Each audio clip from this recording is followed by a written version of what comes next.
네, 할렐루야 반갑습니다. 여러분 드리는 가정 가운데 또 여기에 함께 참석하신 모든 분들께 또 하나님의 그 은혜가 은총이 충만하게 임하길 축원드립니다. 네, 오늘은 이제 철로역정 두 번째 시간입니다. 오늘 제목은 영적 잠에서 깨라 라고 하는 주제를 가지고 이 철로역정을 좀 살펴보도록 하겠습니다. 이 오늘 읽었던 로마서 7장 9절은 이제 사도 바울이 회심 이전에 여러 가지 학자들마다 의견들이 있겠지만 회심 이전에 그의 심령에 어떤 변화가 있는지를 자전적인 고백을 한다라고 보시면 돼요. 사도 바울은요 유대인으로 태어났고요. 유대인 중에서도 이제 바리새인 율법을 굉장히 잘 알고 철저하게 지키려고 애를 썼던 사람입니다. 그럼 뭐 빌립보서 같은 데 읽어보면 나만큼 정말 유대인 중에 유대인이 어딨냐 이렇게 이야기할 정도로 그는 자기 육체를 굉장히 자랑했던 사람입니다. 회심 이전에는 자기가 정말 율법을 잘 지키기 때문에 하나님의 백성이 틀림없고 또 하나님께서 세우신 그런 종이 틀림없다라고 생각하면서 철두철미하게 그렇게 생각하며 살았습니다. 하지만 성령께서 그의 심령 가운데 율법의 쟁기질을 시작하시죠. 여러분 이제 그 청교도의 문서들 읽어보면 이제 율법의 쟁기질이라는 얘기를 하는데요. 성령께서 기능이 뭐냐면 율법을 깨닫게 하는 거예요. 사실 그 안에 성령이 없었어요. 사도 바울이 그 안에 성령이 없었다고요. 그러니까 육체를 자랑하면서 자기가 율법을 잘 지키는 거에 있어서 굉장히 자부심을 갖고 살았던 사람인데 그 영광, 부활하신 예수 그리스도를 만나고 그 성령께서 왔을 때 그에게 찾아왔던 현상이 뭐냐면 그 성령의 조명하심이 율법의 쟁기질, 이 법명이 살아날 때, 율법이 자기 안에서 이것이 살아났을 때 어떤 현상이 있냐면 자기 자신이 죽어버리는 거. 얼마나 자기가 율법 앞에 철저하게 죄인인지를 깨닫게 되어지고 자기가 얼마나 비참한지, 얼마나 남루한지, 얼마나 초라한지를 깨닫게 돼버리는 거예요. 그러니까 여기서 이야기하는 게 뭐냐면 내가 율법을 깨닫지 못했을 때는 잘 지킨다고 생각했는데 내가 그때 깨닫지 못했을 때는 내가 살았더니 내가 살았던 거예요. 그러니까 자기의 육신을 자랑하면서 그렇게 생각한 거죠. 내가 살았더니 계명이 자기한테 딱 이러니까 계명이 탁 자기에게 오니까 그 계명 앞에 자기가 확 죽어버리는 거예요. 계명의 역할은 뭐냐면 하나님의 율법의 역할은 뭐냐면 하나님이 얼마나 거룩하신지를 진리의 빛 가운데 조명시켜 주는 거죠. 그러니까 여러분 우리가 십계명을 배우는 목적도 그렇고요. 율법을 배우는 목적이 뭐냐면 하나님의 거룩이 얼마나 높은지를 배우는 거예요. 그러니까 우리가 문자적으로 보면 그냥 몰라요. 그러니까 성령의 조명하심이 필요한 거예요. 청교도 학자들이 얘기할 때 성령의 조명하심은 율법을 비춰서 그 안에 얼마나 우리가 죄인인지 비참한지, 그러니까 내가 죽어야 된다니까요. 그거를 깨달았을 때 사도 바울이 맨 끝에 뭐라고 얘기합니까? 오호라 나는 공고한 사람이로구나. 이 사망의 몸에서 누가 나를 건져내랴. 그러니까 이게 하고 그냥 탄식 소리가 나올 수밖에 없는 거죠. 이 얘기를 이제 로마서 7장에서 이야기하는 겁니다. 그러니까 여러분 영적인 잠에서 깬다. 오늘 이 고백을 누가 하냐면 존 버년의 이 주인공인 이 크리스찬이 하는 것들을 이제 보게 되어집니다. 오늘 이제 여러분 책들을 이제 보시면 되겠는데요. 책들을 저랑 같이 한번 읽으면서 가도록 하겠습니다. 오늘 이제 이 책을 보시면 이 내용이 아주 정확하게 나와 있죠. 존 버년의 이제 글을 보면 성경으로 썼기 때문에 이 성경의 내용들을 이제 우화로 쓰고 있습니다. 그래서 이런 것들이 사도 바울은 이렇게 이 명제로서 쓰지만 이 사람은 이제 우화로서 이것들을 그림 언어로 다 그려내기 때문에 우리에게 굉장히 쉽게 다가온다라는 것들을 우리가 알 수 있습니다. 그래서 오늘 이제 딱 펴보시면 제 1부에 보시면 여기서는 이제 제 3인칭 관찰자 시점입니다. 나는 꿈을 꾸었는데 누구를 봐다 이렇게 돼 있죠. 여기서 나는 사실 존 버년입니다. 그가 이 책을 쓸 때는 지금 감옥이라는 곳에 베드포드라고 하는 감옥에 지금 놓여 있습니다. 거기서 이제 글을 쓴 거겠죠. 내가 그 사람을 보는데 한 남자가 등장합니다. 한 남자가 등장하는데 그 사람의 이름이 나중에 크리스찬이라는 이름으로 바뀌지만 아직까지 이름이 없어요. 그냥 그 남자라고 번역이 돼 있어요. 그 남자예요. 근데 그 사람의 이름을 또 나중에 가보면요. 원래 이 사람의 이름은 뭐냐면 은혜 없음이라고 하는 이름을 갖고 있습니다. 그래서 graceless, 그래서 은혜가 없는 그런 남자가 이제 등장합니다. 그 사람이 이제 어떤 상태로 등장하냐면 남루한 옷을 걸치고 그 다음에 집에 떨어진 어떤 장소에 서 있지요. 근데 남루한 옷만 걸치고 있는 것이 아니라 그에게는 무거운 등짐을 제가 오늘 카톡에다가 그 그림으로 보여드렸는데 굉장히 그 무거운 짐을 짊어지고 있습니다. 그리고 한쪽에는 한 권의 책을 가지고 있는 거죠. 그래서 여기서 이제 이 사람이 이제 그 남루한 옷을 걸치고 무거운 짐을 손에 쥐고 그 등에 지고 한 권의 책을 갖고 있습니다. 근데 이 사람이 책을 읽어가요. 계속 책을 읽어가는데 그 사람의 책을 읽으면 읽을수록, 이게 여러분 성경입니다. 읽을수록 어떤 이제 목소리를 내냐면 어찌할꼬 계속 이렇게 된 거예요. 그 책은 바로 성경입니다. 그 책 성경에 써 있는 게 뭐냐면 너는 임박한 진노를 피하라 라고 하는 세례 요한의 그 말씀, 하나님의 말씀이 쓰여져 있는 거죠. 여기서 보게 되어지면 그 사람은 그러니까 자기의 남루한 옷을 가지고 또 무거운 등짐을 짊어지면서 이게 안 떨어지니까, 자기가 예전에는 이 사람이 몰랐던 것 같아요. 몰랐는데 성경을 딱 보면서부터 이 사람이 깨닫게 된 거예요. 자기에게 무거운 짐을 갖고 있구나, 이 죄의 짐이 있구나라는 걸 깨닫게 되어졌고, 이 죄의 짐을 해결하지 않으면 나는 이 장망성이라고 하는, 여기서 보면 멸망의 도시라고 번역이 되어 있기도 하고 장망성이라고 이제 번역이 되어 있기도 합니다. 그러니까 이 멸망의 도시에서 나는 그 하나님의 심판으로부터 나는 이제 멸망당할 수밖에 없겠구나, 그러면서 어찌하고 탄식하는 그 한 남자의 비명소리를 들을 수가 있는 거죠. 여기서 남루한 옷이라는 것은 뭐냐면 인간의 실존이에요. 네, 인간의 실존. 네. 그래서 우리 모두는 태어나면서 이 남루한 옷을 걸치고 태어납니다. 인간은 이제 이 남루한 옷은 이제 이 조한 번연이 이사야 64장 6절을 보면서 아마 이렇게 쓴 것 같아요.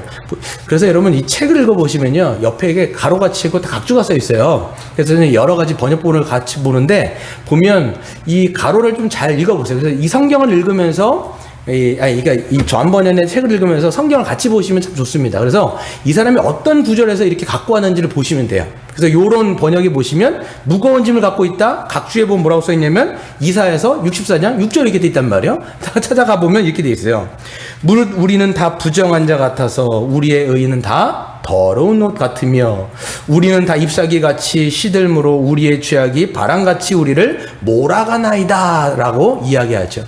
여기서 이 조한 번연은 이제 이것을 인사이트를 가져와서 인간은 다 태어나면서부터 이 더러운 남루하고 아주 그 다 찢어진 옷, 영어 성경 번역으로 보면 이게 아주 그냥 뭐라고 되어 있냐면 filthy rag이라고 되어 있는데, 이게 뭐냐면 아주 똥걸레 같은 거예요. 사실 말해서 아주 똥걸레 같은 옷을 입고 있는 모습을 하게 되는 거죠. 이게 인간의 실존입니다. 인간은 다 태어나면서부터 그런 남루하고 초라한 옷을 입고 살아가는 거죠. 우리가 어렸을 때는 그걸 잘 모르지만 커가면서 이것을 사실 직시합니다. 그래서 자기가 얼마나 초라한지, 자기가 얼마나 남루한 자인지를 알기 때문에 이것들을 커가면서 어떻게 하냐면 자꾸만 포장하려고 하는 거예요. 그러니까 커가면서 점점 자기가 초라하고 자기의 이런 부족한 부분들을 어떻게 더 보게 되냐면 또 남들과 비교하잖아요. 보면 남들과 또 비교하면서 나는 저것도 없고 이것도 없고 하면서 이런 것들이 더 이렇게 열등감에 쌓여가면서 이제 보게 되어지는 것이죠. 근데 보시면 그렇기 때문에 사람들은요, 이런 남루함들을 자꾸만 더 나은 것들, 사람들 이것 여러 가지 것들로 포장을 하게 되어집니다. 그래서 자신의 남루한 수치를 가리려고 하는 것이죠. 그래서 어떤 사람들은 교육을 받습니다. 교육을 받으며 지식을 쌓기도 하고요, 남들이 인정하는 학교에 입학해서 졸업장을 따기도 하고요, 또 남들이 인정하는 직장에 들어가서 취직을 해서 경력을 쌓기도 하고요, 또 얼굴 잘생기고 재력 있는 배우자를 만나서 좋은 가정들을 세우고 또 돈을 모아서 넓은 평수의 아파트와 자동차와 같은 것들을 이제 소유해 보는 것이죠. 그런 것을 통해서 평생을 우리가 자기의 어떤 남루함, 자기의 어떤 초라함, 이런 것들을 다른 것들로 참 포장하려고 하는 거예요. 이게 여러분 보시면 이제 아담과 하와가 죄를 지은 다음에 그 자기 남루함을 이 무화과 나무 잎사귀로 가리려고 했지 않습니까? 그게 인간의 실존인데, 이 아담의 실존에서 태어난 모든 인간들은 똑같아요. 가릴 수 없는 그 수치를 자꾸만 자기의 것들로 가리려고 한다는 것이죠. 이게 지금 여러분 이 세상살이 아닙니까? 평생을 그거를 가리려고 하다가 인생을 허비하며 살아가는 것이죠. 이런 것들이 여러분 필요 없다라는 것이 아니라 이것이 인생의 목적이 되어버렸고 자기의 수치를 계속적으로 가리면서 살아가는 인간의 그런 부질없는 모습들을 보게 되어지는 것입니다. 그러니까 여러분 우리가 살면서 가릴 수가 있어요. 그냥 이 세상에 우리가 살 때는 그냥 뭐 여러 가지 것들을 뭐 학벌이라든지 어떤 뭐 자기의 재물이라든지 어떤 아파트라든지 그러면 다른 사람들이 볼 때 야, 저 사람 괜찮구나. 그러면 자기도 이런 것도 자기의 커리어로 자기를 잠깐 증명한단 말이에요. 난 이런 사람입니다. 이렇게 얘기할 때 자기의 본질을 가지고 다른 사람한테 이야기하는 게 아니라 자기 어떤 커리어, 자기 어떤 살아가는 어떤 뭡니까? 자기의 규모 이런 것들을 가지고 자꾸만 자기를 증명하려는 것이 이 세상의 삶의 방식 아닙니까? 그러니까 사람들이 볼 때 좀 괜찮아 보일 수도 있고 나도 나를 생각할 때 좀 괜찮다라고 생각할 수 있지만 실질적으로 자기의 본질 내면으로 들어가 보면 여전히 남루한 옷을 가리지 못했어요. 그러니까 이 세상에 살아갈 때는 가릴 수 있다고 생각했는데 결국은 우리가 언제 그것을 못 가린다고 생각하냐면 죽을 때요. 인간은 종말을 맞거든요. 이 크리스찬이요. 결국은 이 자기 죄 문제, 자기 죽음 문제를 해결할 수가 없다는 걸 아니까 이렇게 우는 거예요, 지금. 네. 평소에는 그거 몰랐는데 이게 보이는 거예요. 율법의 쟁기제를 통해서 남루한 옷을 입었다는 걸 보는 거예요. 그러니까 이것을 우리도 마찬가지로 죽음 직전에 딱 가게 되어지면 어떻게 되냐면 성경 디모데전서 뭐라고 되어 있습니까? 우리가 맨몸으로 왔기 때문에 맨몸으로 가야 되는 거예요. 그러니까 우리가 이 땅 가운데는 막 덕지덕지 우리의 모든 것을 포장하고 살아가는데 하나님 앞에 심판대에 딱 섰을 때는 그때는 모든 것 다 우리가 쥐었던 것 다 피고 그 다음에 다 알몸으로 하나님 앞에 서야 돼요. 그때 성경은 뭘 물어보냐면 뭘 입고 있냐라는 걸 물어보는 거예요. 그때 모든 것을 다 내려놨을 때 그때 우리에게 딱 남는 게 남는 옷인 거예요. 그때 그 남는 옷을 입고 하나님 앞에 섰을 때 너 어떤 옷 입고 살았느냐라는 걸 물어봤을 때 우리가 대답할 말이 없거든요. 분명히 여러분 성경은 이야기합니다. 우리에게 대답할 말을 준비해야 되는 거예요. 우리에게 믿음이 있느냐 없느냐를 우리에게 대답하도록 이야기한단 말이에요. 그럴 때 어떤 옷을 입고 있느냐를 우리가 물어보실 때 어떤 대답을 우리가 할 거냐라는 거예요. 그때 우리는 평생 이 남루한 옷을 우리가 가리기 위해서 이거하고 저거하고 이거 평생 이거로 살았습니다 라는 대답하면 우리는 그 심판대 앞에서 우리는 그냥 지옥 이렇게 돼버리는 거죠. 왜? 이 수치를 가리지 못했기 때문에 이 얘기를 하는 거예요. 그래서 여러분 보시면 이 남루한 옷을 입은 이 사람은요 결국 나중에 예수님의 십자가를 만나서 이 천사가 이 옷을 다 벗겨주고 그 다음에 예수님께서 이에게 새로운 옷을 입혀주신단 말이에요. 그 옷을 입었느냐 입지 못했느냐가 우리가 이 땅 가운데 삶을 살아갔을 때 정말 성공했냐 성공하지 못했느냐를 판단해 주는 거예요. 우리가 이 남루한 옷을 가리기 위해서 정말 이것저것 붙였을 때 우리가 이 땅에서는 내가 성공했다 이렇게 얘기할 수 있지만 내세에 갔을 때는 그건 망한 인생이에요. 사실 그렇게 준비해갖고는 망한단 말이에요.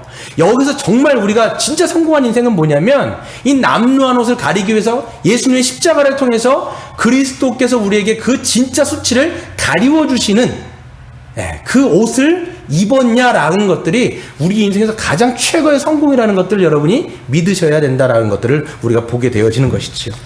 그래서는 보시면 이 사람은 이제 남루한 옷을 입었을 뿐만 아니라 이 무거운 짐을 짊어지고 있습니다. 이 무거운 짐을 짊어지고 있는데 한쪽에는 성경을 들고 있어요. 이 사람은 지금 원래는 몰랐을 거예요. 평상시에 그냥 살았을 때는 자기가 죄짐이 있다는 걸 모르고 살았는데 성경을 보면서부터 내 등에 이 무거운 짐이 있다는 것을 그때 비로소 깨닫게 되어지는 것이고 그러면서 이 율법의 쟁기질이 시작된 거예요. 사도 바울이 겪었던 수많은 사람들이 겪었던 율법의 쟁기질 야, 이 짐을 벗어버리지 못하면 반드시 하나님의 심판 가운데 있겠구나. 이 죄를 해결하지 못하면 반드시 하나님의 심판 가운데 있구나. 이거를 직시하고 깨달았던 것이지요. 여러분 그렇기 때문에 그 고통스러워. 그러니까 그가 만일 죄의 짐을 깨닫지 못했더라면 고통스러워지 하지도 않았을 것이고 그냥 가족들과 평범한 일상을 살았을 것입니다. 그런데 그가 성경을 보면서 이 양심의 가책을 느끼게 되어지고 죄의 짐을 그는 알게 됐던 것이죠. 그래서 여기서 보면 어찌할꼬 이야기하는데 이 어찌할꼬는 어떤 탄식이냐면 여기서 보시면 이제 사도행전 2장 30절 이렇게 딱 자세하게 설명을 한단 말이에요. 이것처럼 어찌할꼬는 뭐냐면 스스로 죄의 짐을 벗을 수 없기 때문에 그렇게 탄식하는 거예요. 자기가 여러분 벗을 수 있다라면 얼마나 이런 탄식 뭐하러 합니까? 근데 이 주인공 은혜 없음이라는 사람이 자기는 스스로 절대로 이 죄의 짐을 벗을 수 없기 때문에 어찌할꼬 이렇게 탄식하면서 고백하고 있는 모습을 보게 되어지는 거죠. 여러분, 복음을 만나기 전에 누구도 이 과정을 겪지 않는 사람은 없습니다. 여러분, 예수 그리스도의 복음을 만나기 전에는 이 율법의 쟁기질을 통해서 자기의 죄의 짐을 깨닫는 것으로부터 영적인 눈이 떠지는 거예요. 여러분, 이 사람 주인공 보세요. 이 사람 원래는요, 영적인 눈이 감겼어요. 그렇기 때문에 죄의 짐이 있는데도 불구하고 마치 없는 것처럼 살았다가 성령께서 조명하시니까 내가 얼마나 무거운 짐을 짊어지고 있는지를 영적인 눈을 떴는데, 거기서부터 탄식하고 오호라는 공고한 사람이로구나. 누가 이 사망의 몸에서 나를 건져내랴 라고 하면서 이 탄식을 한단 말이죠. 여러분, 성경을 읽어보면요, 모든 사람들이 다 이런 과정들을 겪지 않은 사람이 아무도 없어요. 여러분, 가령 보면 베드로 같은 사람 보세요. 베드로가 누가복음 5장에 보시면 예수님을 만나는 사건이 나옵니다. 그때 이제 만나기 전에는 이제 그 배에서 그물을 낚고 있었고, 그 다음에 하루 종일 이 낚시를 했는데 한 마리도 못 잡았단 말이에요. 근데 예수님이 오셔가지고 자기 배에 그냥 불쑥 타셨어요. 불쑥 들어오셔가지고 거기서 막 사람들에게 가르치고, 배 안에서, 배주인도 여기 있는데, 그러면서 이 예수님께서 베드로에게 뭐라고 얘기하냐면, 일말에, 야, 저쪽 깊은 곳에다 한번 던져봐라. 그럼 네가 많이 잡을 거다. 이렇게 말씀하세요.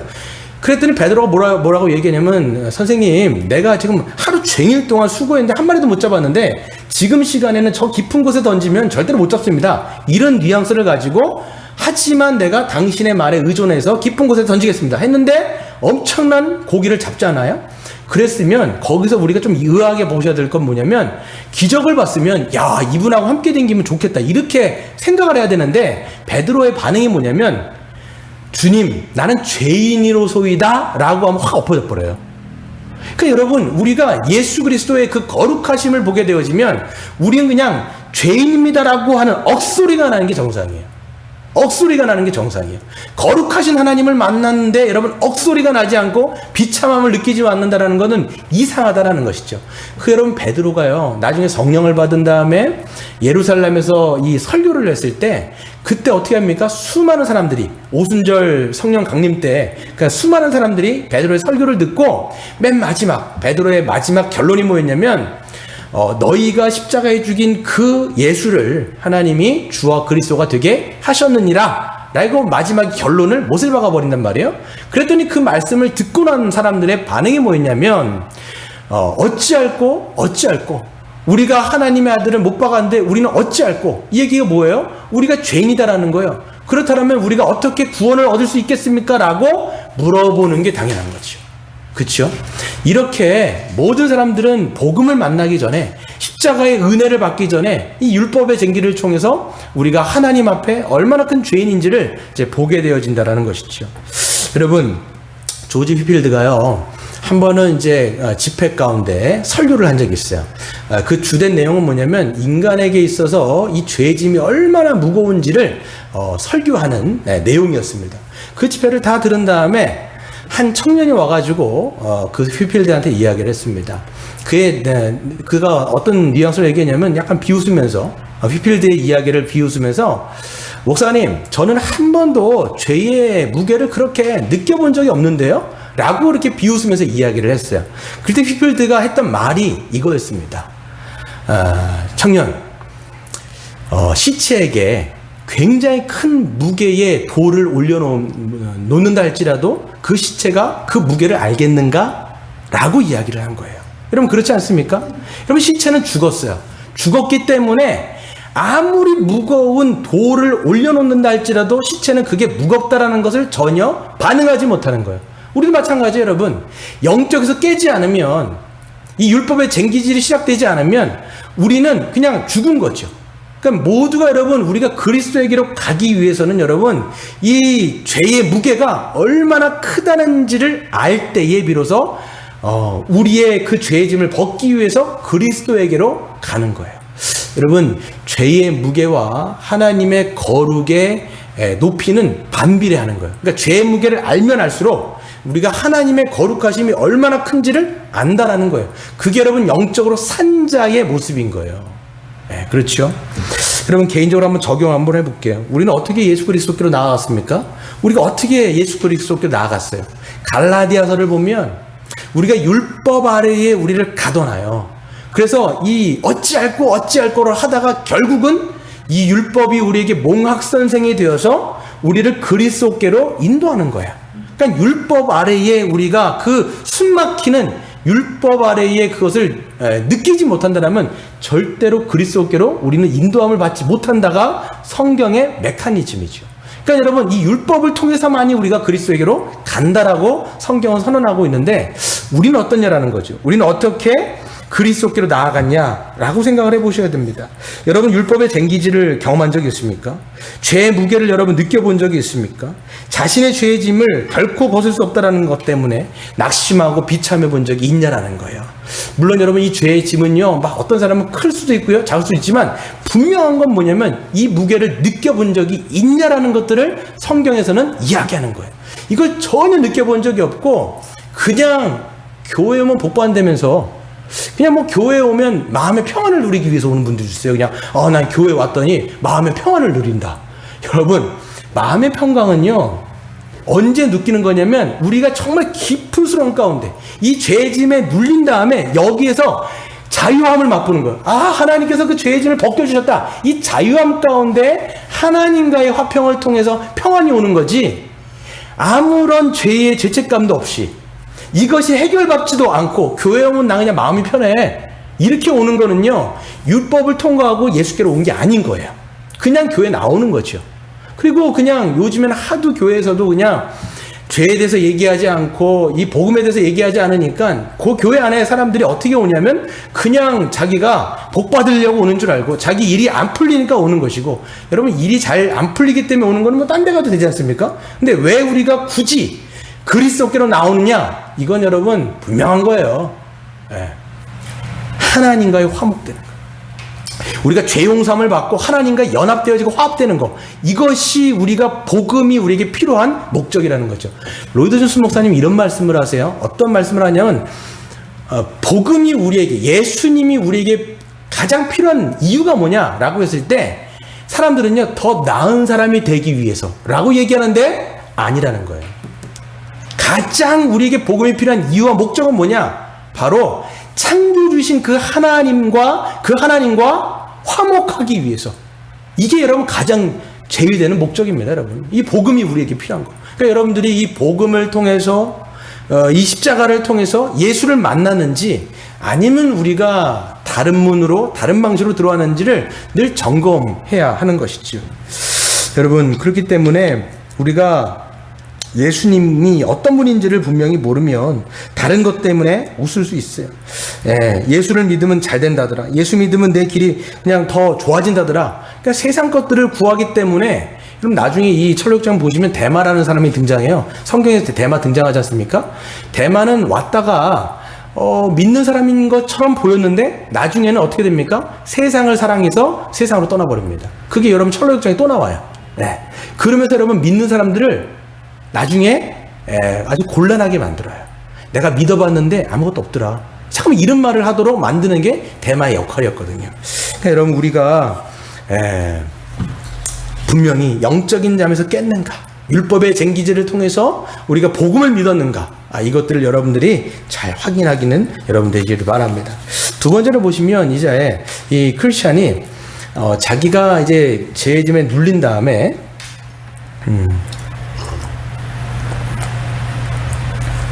자기가 이제 탄식을 하죠. 그러면서 자기의 감정을 처음에는 가족들에게 속이려고 합니다. 눌러보려고 하는 거예요. 왜냐하면 가족들한테 이야기해봤자 이게 안 통하니까. 그 자기만 고달픈 거지요. 그러면서 여기서 보면 이제 그의 감정을 눌러보았으나 점점 심해져서 더 이상 이 감정을 누를 수가 없는 거예요. 참다 못해서 그는 아내들과 자식들에게 자기의 고민들을 털어놓기로 마음을 먹습니다. 결국은 털어놔요. 그래서 뭐라고 얘기하냐면 그는 이야기를 시작했다. 그러면서 오 사랑하는 아내요, 그리고 귀한 내 아들아, 내 말 좀 들어봐라. 너희들을 돌아보아야 할 이 아빠는 등에 이 무거운 짐을 짊어지는 것을 통해서 몹시 고통스럽구나. 더구나 내가 확실히 들은 바로는 머지않아 우리가 사는 이 도시에 하늘로부터 큰 불이 쏟아져 내려와서 도시가 온통 잿더미가 된다고 하더구나. 이런 얘기를 하게 되는 것이죠. 그러니까 여러분, 이런 마음들은요 눌러놓을 수가 없는 거예요. 그러니까 그러니까 이 영적인 고민, 영적으로 눈뜬 사람들은요, 이 마음을 숨길 수가 없는 거죠. 결국 말할 수밖에 없는 거예요. 그래서 가족들에게 자기의 마음을 이제 털어놓게 되는 것이죠. 털어놓게 됐을 때 사람들은 다 놀랍니다. 아내도 놀랐고, 4명의 이제 아들들이 있는데 뭐 마태구 막 이름이 이래요. 2부에 가보면. 근데 이 사람들이 다 놀래요. 놀란 이유가 뭐냐면 그 말을 믿었기 때문에 놀란 게 아니라 뭐냐면 놀란 이유가 우리 아빠 미쳤다 이거였어요. 우리 아빠 이제 완전히 미쳤구나. 사업이 안 되든 이제 저렇게 미쳤구나. 저렇게 뭔가 일이 잘 안 꼬이더니 미쳤구나. 이렇게 생각을 한 거예요. 그래갖고 가족들이 어떻게 하냐면 그가 이 광증에 걸렸다는 것을 광증에 걸렸다고 생각하고 그를 이제 미친 제정신을 돌리기 위해서 여러 가지 애를 쓰는 거예요. 아빠 좀 잠 좀 자세요. 아빠가 잠이 좀 부족해서 그런 것 같은데 잠 좀 자세요. 그래서 잠도 재워보고. 근데 안 되잖아요. 그러니까 나중에 뭘 또 해보냐면 그 아빠를 비웃기도 해보고 야단을 치기도 해보고 무시해버리기도 했는데 그런 일들이 안 되는 거죠. 여기서 보면 어떤 일들을 우리가 알 수 있냐면 가족들이 여기서 이제 미쳤다라고 이야기합니다.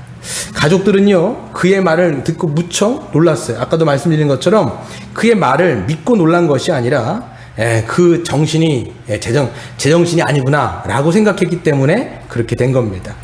여러분 영적으로 눈이 떠지게 되어지면요 그렇지 않은 사람들과 나뉘게 되어진다라고 성경은 이야기합니다. 영적으로 눈에 떠진 사람은요 죄와 심판과 구원에 관한 것들이 실제가 되어지고요 결국 눈을 뜨지 못한 사람들은요 그저 그것들이 황당한 이야기로 들리게 되는 것이죠. 그는 고통스러워하다가 결국 가족들과 이제 결국은 어떻게 되냐면 하다 안 돼서 자기 혼자 고통스럽고 그러면서 결국은 어떻게 했냐면 나중에 가족들을 떠나서 순례의 여정을 걷게 되어지는 것이죠.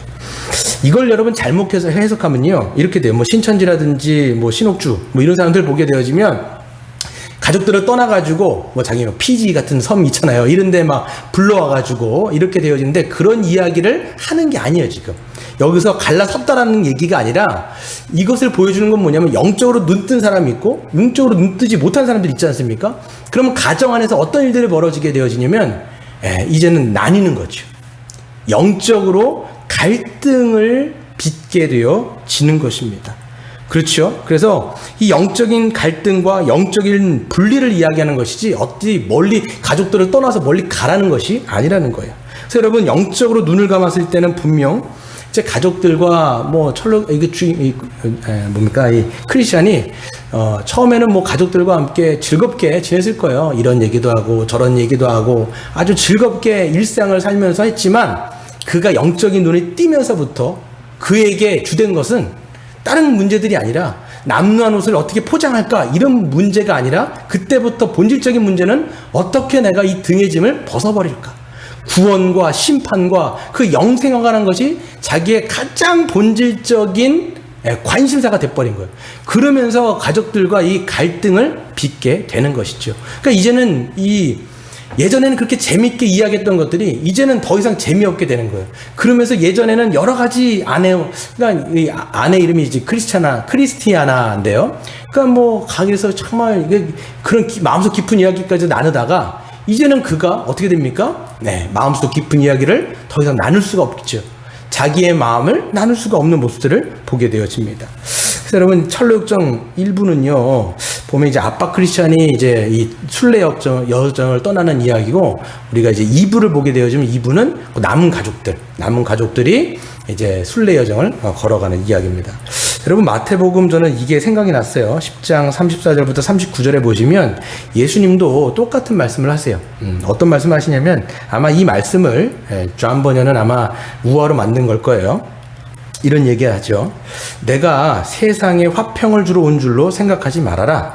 화평이 아니요 검을 주러 왔노라. 내가 온 곳은 사람이 그 아버지와 딸이 어머니와 며느리가 시어머니와 불화하게 하려 함이니 사람의 원수가 자기 집안 식군이라. 아버지나 어머니를 나보다 더 사랑하는 자는 내게 합당하지 아니하고 아들이나 딸을 나보다 더 사랑하는 자도 내게 합당하지 아니하며 또 자기를 십자가를 지고 나를 따르지 않는 자도 내게 합당하지 아니하리라 라고 말씀합니다. 그러니까 예수님 말씀하신 게 뭐냐면 내가 화평을 주러 온 게 아니라 검을 줬다. 검이 뭐냐면 쪼갠다라는 거예요. 그러니까 가정 안에 누군가 예수를 믿고 예수를 믿지 않으면 어떤 현상이 벌어지냐면 화목할 수가 없어요. 더 이상. 이 가정처럼 이게 딱 분리가 됩니다. 세계관과 가치관과 관심사가 다 달라지는 거예요. 이젠 더 이상 영적으로 깊은 내면의 세계들을 이야기할 수가 없어요. 예전에는 침실 안에서 그렇게 아내와 오손도손 이렇게 이야기했는데 영적으로 딱 이렇게 나뉘어지면서 더 이상 관심사가 달라지면서 이야기를 할 수가 없는 거예요. 이런 일들이 벌어지게 되는 거죠. 하지만 크리스천은 어떻게 됩니까? 무엇을 더 중요하게 생각하냐면 영생인 거예요. 만약에 그렇지 않고 그래 내가 미쳤지, 아유 그래 내가 그냥 일이 잘 안 풀리다 보니까 내가 이딴 미친 생각을 그냥 하고 있구나 생각하면서 그냥 가족들에게로 갔으면 순례 여정을 안 떠났겠죠. 하지만 영생이 중요했고 그에게는 죄의 짐이 중요했고 그것을 어떻게 벗느냐가 중요했기 때문에 그는 순례 여정을 가족을 뒤로 하고, 이건 지금 육체적으로 떠난다는 게 아니에요. 영적으로 그들을 남겨두고 자기가 십자가를 지고 주님을 따라가게 되어지는 그 일들이 여기서 벌어지게 되는 거예요. 여러분 우리 가정도 마찬가지입니다. 여러분의 가정들도 마찬가지일 거예요. 대부분 믿는 집안일 수 있지만 여러분 어떻게 됩니까? 여러분 이런 얘기를 많이 듣지 않습니까? 불신 가정에서 처음 믿으신 분들 있잖아요. 처음 믿으신 분들 가운데 보면 이제 굉장히 박해들이 있는 거예요. 가족들이 정말 미쳤구나 이렇게 이야기할 수도 있고, 정말 말로도 무시하거나 아니면 저항하거나 핍박하고 이럴 수가 있단 말이죠. 그런 경험들도 있을 수가 있을 거예요. 또 우리가 뭐입니까? 한 가정에서 두 신을 섬기면 망한다 이런 말을 하면서 이제 믿지 못하도록 이야기하거나 이런 것들 등등등이 있단 말이죠. 하지만 우리가 더 이상 그 가정 안에 마음속 깊은 곳의 대화를 나눌 수가 없게 되는 것이죠. 예전에는 모든 것을 나누고 즐거워할 수 있었는데 그렇지 못한 것입니다. 그래서 우리가 보게 되어지면 정말 중요한 것은 무엇이냐, 우리가 가정 안에 그런 문제들이 있을 때 또 우리가 여기 철로역정에 보면 이제 그 가족들을 불쌍히 여깁니다. 불쌍히 여기면서 그들을 위해서 기도하죠. 물론 믿지 않는 사람들을 위해서, 믿지 않는 가정들을 위해서 기도하지만 나중에는 이제 자기 혼자 십자가를 지고 떠날 수밖에 없는 그런 모습을 보게 되어집니다. 하지만 나중에 보게 되어지면 이제 크리스찬이 물어봐요. 왜 이렇게 했냐라고 했을 때 이제 중요한 것은 그가 말로 전도하기보다는 자기가 그렇게 신자답게 살지 못한 것 때문에 아마 가족들이 믿지 못한 것이 아니냐라고 나중에 이제 막 그런 이야기들을 막 하는 것들을 우리가 듣게 되어지는 것이죠. 그래서 우리가 정말 중요한 것은 뭐냐면 가정 안에서 이런 일들이 있을 때, 그렇죠? 그러니까 남편하고 맞지 않을 수도 있어요. 그리고 자녀들하고 정말 가장 복된 가정들은 뭐냐면 모두가 그리스도를 믿고 그리스도 안에서 신앙생활하는 게 정말 가장 복된 가정이라고 믿습니다. 그런데 그렇지 않을 때라 할지라도 우리가 그들을 위해서 기도하면서 불쌍히 여기면서 또 이렇게 살아가는 것, 묵묵히 자기의 길을 믿음으로 가는 것이 중요하다고 봅니다. 그 크리스찬이 그렇게 울부짖고 있었을 때 마지막에 보시면 전도자가 등장합니다. 전도자가 등장해서 이렇게 물어보죠. 전도자라는 이름을 가진 사람이 그에게로 다가오더니 당신은 왜 울고 있습니까? 이렇게 물어봐요. 당신은 왜 울고 있습니까? 그럼 이렇게 대답합니다. 선생님, 제가 손에 들고 있는 이 성경책을 보니까 저는 언젠가 죽을 수밖에 없고 후에는 심판을 받게 되어 있습니다. 하지만 저는 죽기도 싫고 심판을 받기도 원치 않으니 어떻게 하면 좋을까요? 라고 이야기를 하죠. 그러니까 전도자가 왔을 때 물어보는 거예요. 왜 울고 있습니까? 왜 울고 있습니까? 여기서 정말 중요한 인사이트를 우리에게 주는 게 뭐냐면, 전도자가 여기서 이제 전도자는 누구냐면 이 존 버년이 복음을 들었던 아마 존 기포드 목사님이라고 이야기를 많이 합니다. 맞을 거예요. 그러니까 전도자가 해야 될 역할은 뭐냐면 먼저 물어보는 거예요. 왜 울고 있냐? 영적인 상태를 진단하는 게 정말 중요하죠. 그러니까 우리 보면 그냥 일반적으로 보게 되어지면 그냥 자기가 어떤 패키지 같은 걸 묶어놓고 외우고 있는 거, 아니면 자기가 달달달달 알고 있는 내용들을 그냥 마구잡이로 막 퍼붓는단 말이에요. 근데 그게 전도가 아니라 여기서 이야기하는 전도는 뭐냐면 먼저 영적인 상태를 질문하는 거예요. 왜 울고 있냐? 왜 울고 있냐? 영적인 진단을 한 후에 이야기를 하는 거죠. 그럼 팀 켈러 목사님이 이런 이야기를 합니다. 전도에서 가장 중요한 건 뭐냐면 말하는 게 아니라 듣는 거라는 거예요. 그럼 먼저 들어야 되지 않겠습니까? 여러분에게 여러분 이 카운셀링을 한다든지 이 영적인 내용들을 우리가 울고 있다라면 그게 여러분 은혜를 받아서 울고 있는 것일 수도 있고요. 아니면 정말 자기 연민 때문에 울고 있을 수도 있는 것이고, 이유가 다양하단 말이에요. 그러니까 그의 영적인 상태를 판단하는 것이 중요하다는 것이죠. 그렇기 때문에 왜 울고 있습니까? 물어봐야 되지 않습니까? 왜 울고 있습니까? 그랬을 때 이 영적인 이제 판단을 하는 것이죠. 그런 다음에 그가 이제 이야기를 하는 거예요. 자기가 이렇게 책을 보니까 자기가 죽을 수밖에 없고 죽은 다음에 심판을 받을 수밖에 없는데 나는 죽기도 싫고 심판을 받기도 싫은데 이 죽음의 문제도 해결하지 못했고 이 심판의 문제도 해결할 수가 없었습니다. 그러니까 나는 어떻게 할지를 모르니까 난 지금 울고 있습니다 라고 이야기를 하고 있는 것이죠. 그랬을 때 이렇게 이야기합니다. 전도자가 또 이야기하죠. 이 세상의 생활은 여러 가지 악으로 가득 차 있는데 무엇 때문에 죽기를 꺼려하는 것입니까? 하고 물으니 그는 제 등에 지워진 이 무거운 짐이 나를 무덤보다 더 낮은 곳으로 떨어뜨려 저 이 토펫이라고 하는 것은 예루살렘에 있는 이제 쓰레기 하치장입니다. 그러니까 지옥을 상징하는 거죠. 거기에 빠뜨리지 않을까 두렵기 때문입니다. 저는 감옥 생활도 감당하지 못할 터인데 더군다나 심판을 받고 무서운 형벌을 감당하는 것이 어찌 내가 견딜 수 있겠습니까? 지금 이제 얘기할 때 이 존 버년이 그 감옥에서 이걸 썼다라고 말씀드렸지 않습니까? 그렇기 때문에 여러분 이 17세기 지금 감옥도 그런데 그 당시 17세기 영국의 감옥이면 얼마나 비참하겠습니까? 그러니까 거기에서 자기 감옥 생활도 힘든데 자기가 이제 죽음에 들어가고 심판까지 받는다면 얼마나 이게 두려울 거냐라는 거죠. 그러니까 우리도 마찬가지입니다. 이 죄의 문제, 이 심판의 문제, 이게 여러분 해결되지 않는다라면 우리는 두려울 수밖에 없는 것이고, 이 철로역정에 나오는 이 크리스천처럼 이야기할 수밖에 없는 거예요. 그럴 때 전도자가 듣고만 있는 게 아니라 이 영적인 판단을 한 거죠. 영적인 진단을 하고 그에게 이야기한 거예요. 그렇게 당신이 그렇게 울고 있다라면, 그렇다면 그런 영적인 상태라면 왜 가만히 우두커니 서 있습니까? 그랬을 때 이 크리스천이 뭐라고 얘기하면 어디로 가야 될지 모른다라는 거예요. 어디로 가야 될지 모른다라는 거예요.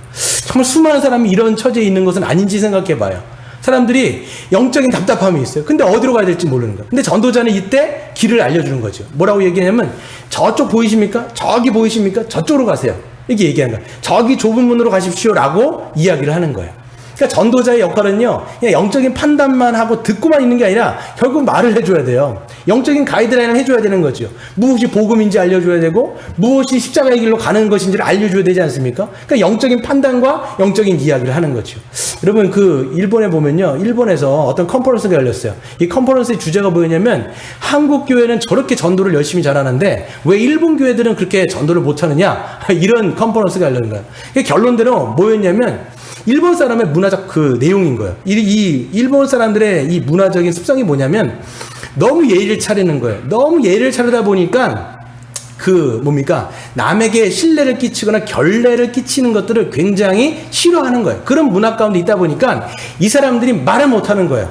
왜냐하면 지금 복음이라고 하는 것은 죄에 대해서 때론 이야기해야 되고 십자가의 길, 그러니까 여러분 지금 넓은 문으로 가십시오가 아니라 좁은 문으로 가십시오를 이렇게 얘기하잖아요. 그러니까 사람들은 다 넓은 문으로 가고 있는데 좁은 문으로 가라고 이야기를 해야 되잖아요. 그러니까 일본 사람들의 경향상 이 교회들도 어떤 생각이냐면 이런 말을 못하는 거예요. 죄에 대해서, 심판에 대해서, 복음에 대해서 결국 말을 못하는 거예요. 그러다 보니까 전도를 못한다 라고 이야기를 하고 있는 게 결론이었는데, 우리도 마찬가지입니다. 여러분 전도자는요, 듣기도 해야 되지만 말을 해가지고 그 사람으로 하여금 진리의 길로 인도해 주는 것이 이 우리의 역할인 거죠. 교회의 역할인 거죠. 그러려면 자기가 먼저 이 십자가가 무엇인지 분명히 알고 나아가야 되는데, 문제는 뭐냐면 말해야 되는데 크리스천이 뭐라고 얘기합니까? 안 보여요. 이렇게 얘기해요. 안 보여요. 안 보입니다. 안 보여요. 이렇게 얘기한단 말이에요. 그렇게 또 다시 한번 얘기하는 거예요. 안 보인다고 이야기하니까, 아니 저쪽에 빛나는 불빛 보이지 않아요? 저기 분명한 불빛 보이지 않아요? 그 빛이 여기 보면 시편 119편에 돼 있지 않습니까? 하나님의 말씀의 빛을 얘기하는 거예요. 그 말씀의 빛으로 가십시오 그랬더니 이 크리스천이 뭐라고 얘기하냐면, 아 저기요, 저 보이는 것 같아요. 이렇게 얘기해요. 그러니까 여러분 보시면요, 이게 뭐냐면 복음이라고 하는 문이라고 하는 것은 잘 안 보여요. 사람들에게 좁은 문은 안 보입니다. 근데 여러분 읽어보면요, 어떤 내용이 있냐면 나중에 크리스천이 이 좁은 문으로 가다가 세속 현자를 만나요. 세속 현자는 어느 도시에 사냐면 도덕이라고 하는 도덕이라고 하는 그 도시에 사는데 그가 가르쳐주는 길이 있어요. 어떤 길이냐면 율법의 길이에요. 율법주의의 길이에요. 그리고 착하게 살면 간다라고 하는 인본주의적이고 아주 율법주의적이며 그런 길을 얘기해 줍니다. 그럴 때 그 세속 현자가 이 크리스천을 유혹할 때 저쪽으로 가십시오. 저기 보이지요? 라고 했을 때 크리스천이 하는 반응이 뭐냐면 아, 네, 잘 보이는데요? 이렇게 얘기해요. 여기서 전번에는 뭘 얘기하고 있느냐면 복음의 길은 안 보이는 거예요. 영적인 눈이 어디 안 보인단 말이에요. 근데 이 인본주의적이고 율법주의적이며 종교적인 그런 길은요 너무 분명한 거예요. 가기가 쉽다라는 거예요. 이 얘기를 지금 크리스천은 얘기해주고 있는 거죠. 그러니까 안 보인다라는 거예요. 안 보이기 때문에 다시 그 빛으로 갈 것을 이야기해주고 있는 크리스천의 모습을 보게 됩니다. 저는 여기서 한 가지 말씀이 생각이 났어요. 그게 뭐냐면 예수님께서 마가복음 8장에 보시면 맹인이 나오는데 맹인이 이런 이야기를 합니다. 맹인을 고쳐주시는데 어떻게 고쳐주시냐면 첫 번째 그 흙을 이기셔서 침을 뱉으시고 그 침으로 눈에 이제 그 흙을 짓녀 바르신 다음에 안수해서 낫게 하시는데 맹인에게 뭐라고 이야기하시냐면 처음 안수하실 때 뭐라고 말씀하시냐면 너가 뭐가 보이느냐 이렇게 이야기해요. 그럴 때 이 맹인이 뭐라고 그러냐면 나무 같은 것들이 걸어가는 것이 보입니다 이렇게 되는 거예요. 그러니까 사람들이 걸어가는데 나무 같은 것들이 걸어가는 것처럼 보인다는 거예요. 희미하다라는 거예요. 분명하지 않다라는 거예요. 이 크리스천이 이야기했던 것처럼 잘 안 보이는 거예요 지금. 그럴 때 예수님이 어떻게 하십니까? 또다시 안수하여 밝히 보이게 하신다라고 말씀하고 있지요.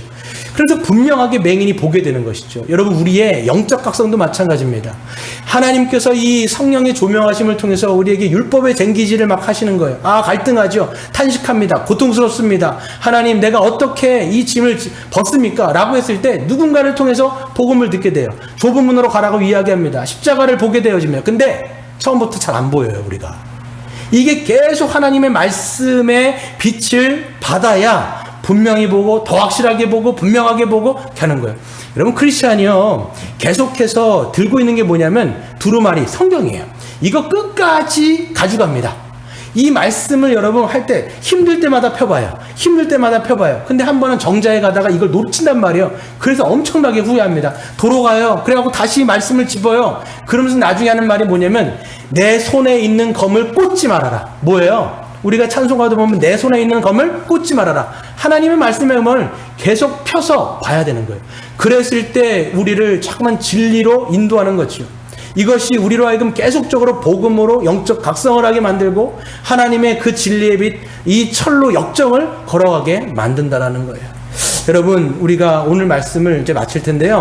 우리가 어떤 길로 왔는지를 여러분들이 잘 보셔야 돼요. 난 어떤 길을 통과했는가. 제가 아까 그 결론적으로 써놨는데 그 로이드 존슨 목사님과 그 사모님의 이야기를 제가 써놨어요. 로이드 존슨 목사님이 교회 생활 오랫동안 하셨습니다. 오랫동안 그러니까 주일학교에서 계속 지냈던 분이에요. 근데 그가 25살에 내가 회심했다 이렇게 그의 자서전에 쓰고 있습니다. 뭐라고 되어 있냐면 지난날 동안 나는 스스로 그리스도인이라고 생각해 왔습니다. 그러나 실상 나는 참된 그리스도인이 아니었습니다. 나는 단 한 번도 신자인 적이 없었다는 사실을 한참 후에야 알았습니다. 나의 참된 필요는 죄를 깨닫게 하는 설교였습니다. 그러나 단 한 번도 그런 설교를 들어본 적이 없습니다. 우리가 들었던 설교는 언제나 우리 모두가 신자라는데 근거한 설교였기 때문입니다.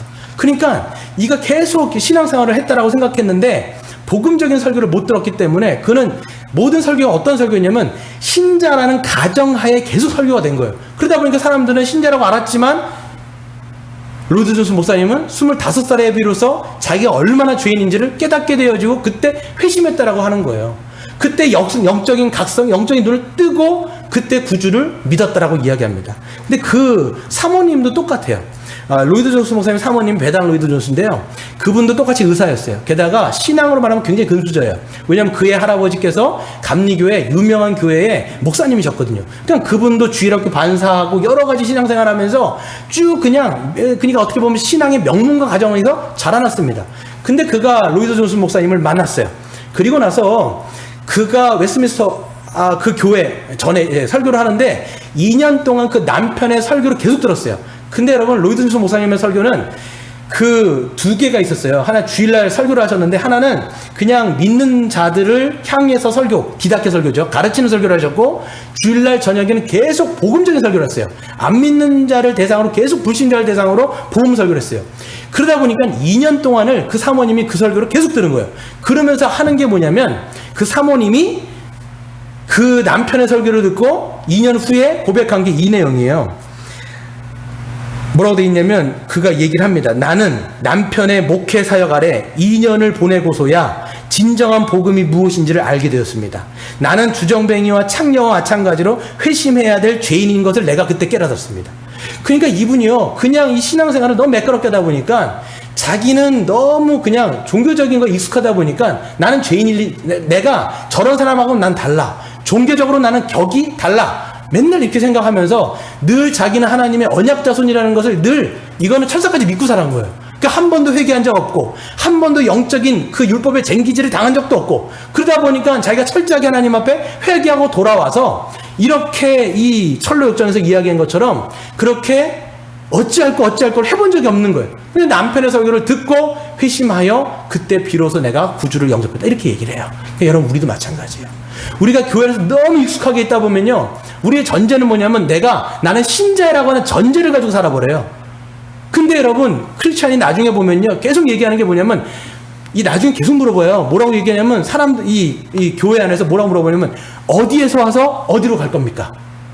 계속 물어보는 거예요. 당신은 어디에서 왔습니까? 어디로 갑니까? 이걸 물어보는 거예요. 십자가를 통과했습니까? 시온상으로 갑니까? 근데 여러분 이걸 통과하지 않고 중간에 넘어왔으면요 나머지는 다 거꾸로 빽하든지 아니면 멸망의 길로 또 돌아가 버린 거예요. 이거 하지 말으라고 크리스천은 참 얘기를 하는 거죠. 여러분 우리의 상태를 우리가 한번 살펴보시고 철력정을 통해서 우리의 믿음을 점검하실 뿐만 아니라 또한 복음 전도자로 세워지는 저와 여러분 되시기를 주의 이름으로 축원드립니다.